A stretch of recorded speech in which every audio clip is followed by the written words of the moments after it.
অদম্য ইচ্ছাশক্তি থাকলেই যে সব সম্ভব তা প্রমাণ করলেন বগুড়ায় কর্মরত ট্রাফিক পুলিশের এক সদস্য। ৫৭ বছর বয়সে এসএসসি পরীক্ষায় অংশ নেন আব্দুস সামাদ। নাটোর জেলার মহরকয়ার নতুনপাড়া কারিগরি ইনস্টিটিউট থেকে এসএসসি পরীক্ষায় অংশ নিয়ে জিপিএ ৪.২৫ পেয়েছেন ৩ সন্তানের জনক। তার এই সাফল্যে খুশি জেলা পুলিশের ঊর্ধ্বতন কর্মকর্তারাও। সে দীর্ঘ সময় একটা বাহিনীতে চাকরি করে তার স্বপ্নটাকে লালন করেছে যে সে অবসরে গিয়ে সে মানুষকে সেবা দেবে।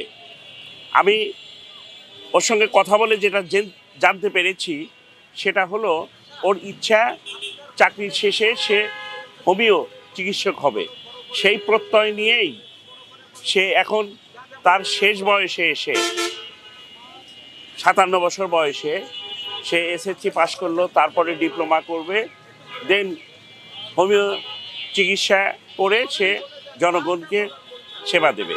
এটা অবশ্যই একটা আনন্দের বিষয়। আব্দুস সামাদ জন্মগ্রহণ করেন ১৯৬৮ সালে রাজশাহী জেলার বাঘা উপজেলার আশরাফপুর গ্রামে। ওয়ালটন ফ্রিজ কিনে অনেকের মতো আপনিও হয়ে যেতে পারেন মিলেনিয়াল, সেরা পণ্যের সেরা অফার।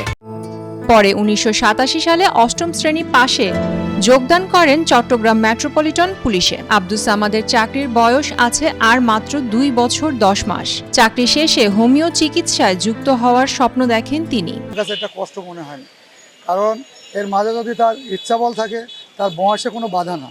যদি তার থাকে কলিগদের অনুপ্রেরণা, পুলিশ সুপার মহোদয়ের সহযোগিতা, সার্বিক সহযোগিতার কারণের জন্য এতদূর পর্যন্ত করতে পারছি। ২০২২ সালে আমি নবম শ্রেণীতে প্রফেশনাল ভর্তি হয় লালপুর মহরকয়া Natunpara secondary and professional institute থেকে আমি নবম শ্রেণীতে ভর্তি হই। ২৩ সালে নবম শ্রেণী থেকে আমি উত্তীর্ণ হয়ে দশম শ্রেণী করি। আর ২৪শে মার্চে আমি এসএসসি পরীক্ষা দেওয়া 4.25 অর্জন করি। যদি মনোবল থাকে ডিউটির পাশেও লেখাপড়া করা সম্ভব, আর মনোবল না থাকলে সম্ভব না। আব্দুস সামাদ বগুড়ার শেরপুর সদর ও নন্দীগ্রাম ডিএসবি সদর কোর্ট এবং সবশেষ বগুড়া ট্রাফিক পুলিশের সদস্য হিসেবে কর্মরত আছেন।